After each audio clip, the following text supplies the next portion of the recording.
राम की जमीन पर कब्जा कर रखा था। नमस्कार सेठ जी। जी मैं यहाँ से गुजर रहा था तो पास के लोगों ने बताया कि आपके यहाँ काम के लिए मजदूर की जरूरत है। क्या आपके यहाँ मुझे भी कोई काम मिल सकता है? अरे अरे, कौन हो तुम? तुमसे किसने कह दिया कि यहाँ मजदूर की जरूरत है? यहाँ किसी मजदूर की जरूरत नहीं है। सेठ जी, मैं एक मजदूर हूँ, पास ही के गांव में रहता हूँ। काम की तलाश में इधर उधर भटक रहा हूँ।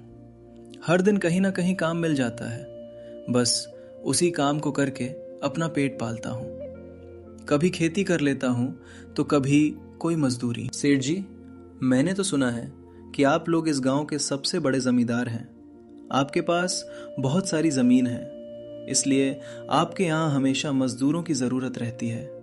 इसलिए मुझे लगा कि यहाँ मुझे कोई ना कोई काम जरूर मिल जाएगा। अरे भाई, मैंने कहा ना, यहाँ किसी भी मजदूर की जरूरत नहीं है। इसका मतलब लाला राम सेठ आपके बारे में सही कह रहे थे। लाला राम ने हमारे बारे में क्या कहा? अरे कुछ नहीं सेठ जी, चलिए तो मैं चलता हूँ। सेठ जी, आपके यहाँ तो कोई काम नहीं है, मैं अपने लिए कहीं और कोई काम देख लेता हूँ। हनीश वहां से जाने लगता है।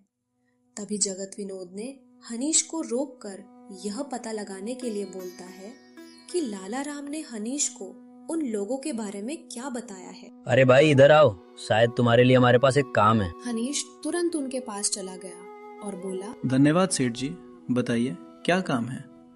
आप जो भी काम बोलेंगे मैं हर काम करने के लिए तैयार हूँ। आखिर बूढ़े माँ बाप का पेट पालना है। अरे सब्र रखो, काम तो हम तुम्हें बता ही देंगे।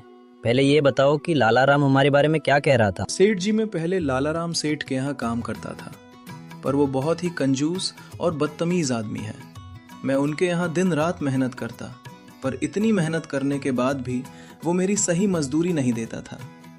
इस बात पर कल मेरी उससे बहस हो गई थी। फिर क्या हुआ? लाला राम ने हमारे बारे में क्या कहा? जब मेरी सेठ लाल आराम से बहस हो रही थी, तब उसने मुझे कहा कि पूरे गांव में उनसे ज्यादा मजदूरी कोई नहीं दे रहा।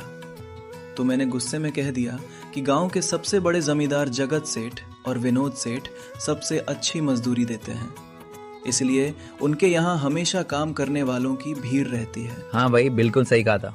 आखिर हम गांव के सबसे बड़े जमींदार हैं। हमारा फर्ज है कि जो भी मजदूर हमारे यहाँ काम करता है उसे उसकी मेहनत के हिसाब से सही मजदूरी मिले। वाह सेठ जी, आपने बहुत अच्छी बात कही। लाला राम सेठ कभी भी आपकी बराबरी नहीं कर सकता, वो तो शायद आपके जितना भी नहीं सोच सकता। जगत और विनोद हनीश की चापलूसी भरी बातों में आ जाते हैं और उसे अपने यहाँ काम पर रख लेते हैं। चलो अब काम की बात करते हैं। तुम एक अच्छे इंसान लगते हो। हमें अपने खेत पे काम करने के लिए तुम्हारे जैसे ही एक मजदूर की जरूरत है। कल से ही काम पर